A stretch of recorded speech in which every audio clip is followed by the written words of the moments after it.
మళ్ళా ఏమన్నా అదే మీద ప్రశ్నలు రేపు ఉంటే అడగండి. నేను కేసీఆర్ కంటే రేవంత్ ఎక్కువ డేంజర్ కదా. ఇప్పుడు అదే ఆఫీసర్లు కంటిన్యూ ఎందుకు చేస్తున్నాడు? నిన్ను ఆల్టర్నేట్ ఎందుకు ఎన్నుకున్నారు? నువ్వు కేసీఆర్ చేసిన మొత్తం కరప్షన్ అంతా బయట పెడతావు, వాళ్ళకి తగిన గుణపాఠం నేర్పుతావు. నీ కింద కూడా ఏజెన్సీలు ఉన్నాయి, ఎంక్వైరీ ఇన్వెస్టిగేషన్ ఏజెన్సీలు ఉన్నాయి, వాళ్ళ ఫ్రీ హ్యాండ్ ఇస్తావు.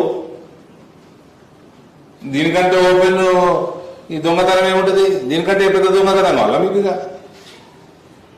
ఇంత కుల్ల నీ ప్రభుత్వం ఏం చేస్తున్నది 15 నెలల నుంచి? అటువంటి ఆఫీసర్లు ఎందుకు కంటిన్యూ అవుతున్నారు?